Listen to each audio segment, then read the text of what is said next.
So మనతో పాటు NM Srinivas Reddy ఉన్నారు. ఏం మాట్లాడారు ఈ రోజు, ప్రధానంగా ఏం చెప్పారు, అజెండా ఏంటి మీటింగ్ అజెండా?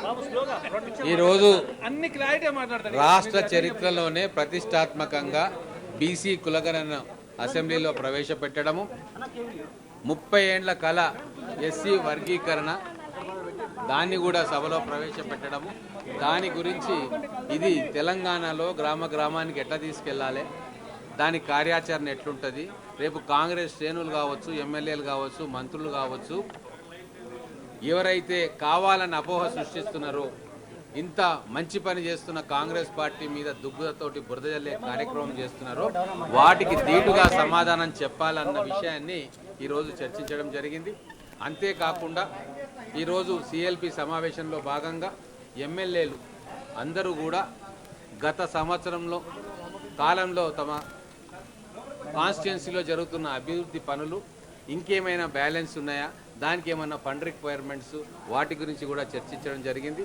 మొత్తానికి చాలా పకడ్బందీగా రాబోయే రోజుల్లో లోకల్ బాడీ ఎలక్షన్స్ కూడా వస్తున్నాయి కాబట్టి పార్టీని పటిష్టం చేసుకోవడంతో పాటు కార్యకర్తలను కూడా సిద్ధం చేసుకోవాలని, అలాగే ఏదైతే 4 పథకాలను రేపు ప్రభుత్వం ప్రవేశపెట్టిందో దానికోసం కూడా కసరత్తు చేసి లబ్ధిదారులను ఐడెంటిఫై చేసుకునే కార్యక్రమము, ఎటువంటి ఇబ్బంది లేకుండా పూరెస్ట్ ఆఫ్ ద పూర్కు కాంగ్రెస్ ప్రభుత్వం ఇస్తున్న సంక్షేమ పథకాలు అందజేయాలని చెప్పి వీటన్నిటి మీద కూడా నిర్దిష్టమైన చర్చ జరిగింది. మీరు రహస్య భేటీ అయ్యారు కదా, రహస్య భేటీకి సంబంధించి ఏమైనా అడిగారా, మీరేమైనా చెప్పారా? సిఎల్పి సమావేశము రేపు రాబోయే రోజుల్లో మనం ఏదైతే బీసీ కులగణన తర్వాత ఎస్సీ వర్గీకరణ కోసం ఏదైతే చరిత్రాత్మకమైన నిర్ణయాలు తీసుకున్నామో అసెంబ్లీలో వాటి మీద చర్చ జరిగిందో దాని ద్వారా రేపు రాబోయే రోజుల్లో ప్రజలకు ఎట్లా పోవాలి అనేది ప్రధానమైన చర్చ జరిగింది. మీ రహస్య భేటీ పైన ఏం మాట్లాడారు, దాని గురించి ఏం అడిగారు, దానికి మీరు ఏం సమాధానం? దాని మీద స్పష్టంగా ఈరోజు అధిష్టానం ఒక గైడ్ లైన్ ఇచ్చింది. మనకి ఏదున్నా కూడా ఎమ్మెల్యేలు కావచ్చు, మంత్రులు కావచ్చు, ఏదున్నా కూడా వాళ్ళ అథారిటీలో ఎవరైతే ఉంటారో, ఎమ్మెల్యేలు ఉంటే మంత్రులతోటి మాట్లాడాలా, మంత్రులు ఉంటే ముఖ్యమంత్రి గారితో, లేదు ఏఐసిసి ఇన్ఛార్జీలు ఉంటారు వాళ్ళతోటి ఎప్పుడైనా ఎక్కడైనా మాట్లాడుకునే వెసులుబాటు ఉంటుంది. కాబట్టి రాబోయే రోజుల్లో ఏదైనా ఎమ్మెల్యే కావచ్చు, మంత్రికి కావచ్చు, ఏదైనా ఇష్యూ ఉంటే ముఖ్యమంత్రి గారి దగ్గరికి తీసుకొని వెళ్ళడము, ఆ ఇష్యూకి ఏదైనా ఆ సమస్యకి ఏమన్నా పరిష్కారం ఉంటుందా, ఇక్కడ కాకుంటే ఇన్ఛార్జిగా ఉన్న దీపాదాస్ మున్షి గారితో కూడా ఓపెన్గా మాట్లాడవచ్చు, లేదు ఫోన్లో మాట్లాడవచ్చు. ఆ స్వేచ్ఛ కాంగ్రెస్ పార్టీకి ఉంది, మిగతా పార్టీ లాగా కాదు ఇది అని చెప్పి చాలా స్పష్టమైన గైడ్ లైన్స్. సమస్యలకి ఈ రోజు ఒక సొల్యూషన్ దొరికిందా? ఈ రోజు ఎమ్మెల్యేలు అందరికీ ఉన్న ప్రధానమైన సమస్య ఒకటే, ఆర్థిక పరమైన సంక్షేమ కార్యక్రమాలు గ్రామ కాన్స్టిట్యున్సీలో జరగాలని.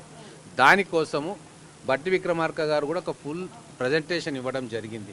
ఇప్పటిదాకా మనం ఎంత ఖర్చు పెట్టుకున్నాము, మనకు వచ్చే రాబడి ఎంత, రెవెన్యూ ఎంత, అలాగే ఈ 4 స్కీమ్లకు ప్రభుత్వ ఖర్చు ఈ ఫోర్త్ క్వార్టర్లో ఎంత అవసరం వస్తుంది, దానికి రెవెన్యూలో మనకి ఇంకెంత లోటు ఉంది, ఎంత కవరప్ చేసుకోవాలి, ఉన్న దాంట్లో మేము అన్ని కాన్స్టిట్యున్సీల్లో అవసరాన్ని బట్టి ఎట్లా ఇస్తున్నాము అని చెప్పి వారు కూలంకషంగా ఒక ప్రజెంటేషన్ చేయడం జరిగింది. ఆ ప్రజెంటేషన్ చూసిన తర్వాత చాలామంది ఎమ్మెల్యేలు కూడా ఈ ఆర్థిక సంవత్సరంలో భారంగా ఉంది కాబట్టి వచ్చే ఆర్థిక సంవత్సరంలో మాకు నిధులు ఎక్కువ కేటాయించాలని చెప్పి రిక్వెస్ట్ చేస్తున్నారు. ఒక మంత్రి వల్ల ఇబ్బంది తలెత్తుతుంది అనేటువంటి చర్చ జరుగుతుంది మీ పార్టీలోని, ఎవరు మంత్రి అది కూడా చర్చకు వచ్చిందా? అటువంటి చర్చ ఇక్కడ ఏమీ జరగలేదు. ఇక్కడ కేవలం అసెంబ్లీలో పెట్టుకున్న కులగణన, ఎస్సీ వర్గీకరణ మీద ప్రధానమైన చర్చ జరిగింది.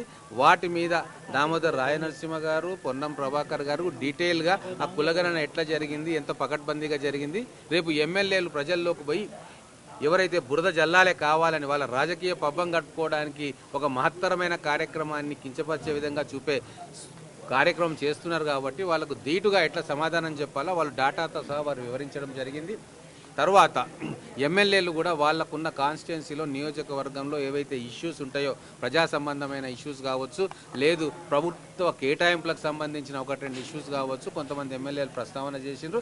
వాటన్నిటికీ సమాధానంగా ఉప ముఖ్యమంత్రి గారు టోటల్గా ఆర్థిక వ్యవస్థ ప్రజెంటేషన్ పర్ఫెక్ట్గా ఏం జరుగుతూ ఉంది, బడ్జెట్లో ఏం అనుకున్నాము, ఏం ఎస్టిమేషన్స్, ఇప్పటిదాకా 3 క్వార్టర్స్ అయిపోయినాయి, ఎంత రెవెన్యూ వచ్చింది, రెవెన్యూ రిసిప్ట్స్ ఎంత ఉన్నాయి, క్యాపిటల్ రిసిప్ట్స్ ఎంత ఉన్నాయి, 4th క్వార్టర్లో మనకు వచ్చేది ఎంత ఉంది, ఏ సంక్షేమ పథకానికి ఎంతెంత మనం ఖర్చు పెట్టుకోవాలి, ఎంత ఇంకా మనం షార్టేజ్ ఉంటాము, దాన్ని ఎట్లా కవర్ చేసుకోవాలనేది డీటెయిల్ ప్రజెంటేషన్ ఇవ్వడం జరిగింది. నిధులు లేవు, మీరు రాష్ట్రీయ భేటీ పెట్టుకున్నా ఏం ప్రయోజనం లేదని చెప్పకనే చెప్పారా సార్?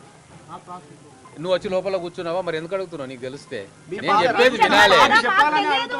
నేను చెప్తున్నా, నేనేం చెప్తున్నా, మేమేం చెప్తున్నాము, ఒకటి ఇప్పటి నుంచి ఎవరికైనా ఎమ్మెల్యేలకు ఏమైనా సమస్య ఉంటే, ఏదైనా నియోజకవర్గపరమైన సమస్య కానీ ఇంకేదైనా ఉంటే, పార్టీకి సంబంధించిన వ్యక్తులు, జిల్లా మంత్రులు, జిల్లా ఇన్ఛార్జీలు, ఆ తర్వాత ముఖ్యమంత్రి గారు, ఉప ముఖ్యమంత్రి గారు, మంత్రులు, ఆ తర్వాత ముఖ్యమంత్రి గారు, అక్కడ కూడా సాటిస్ఫై కాకుంటే ఏఐసిసి జనరల్ సెక్రటరీ ఇన్ఛార్జ్ ఉంటారు, అక్కడ కూడా సాటిస్ఫై కాకుంటే కేసీ వేణుగోపాల్ గారు ఉంటారు, అక్కడ కూడా సాటిస్ఫై కాకుంటే ఖర్గే గారు ఉంటారు. ఇంత పెద్ద లైన్ మన పార్టీకి ఉంది కాబట్టి మీరు ఏ సమస్యలు ఉన్నా నిర్భయంగా వారితో మాట్లాడవచ్చు, ఫోన్లో మాట్లాడవచ్చు.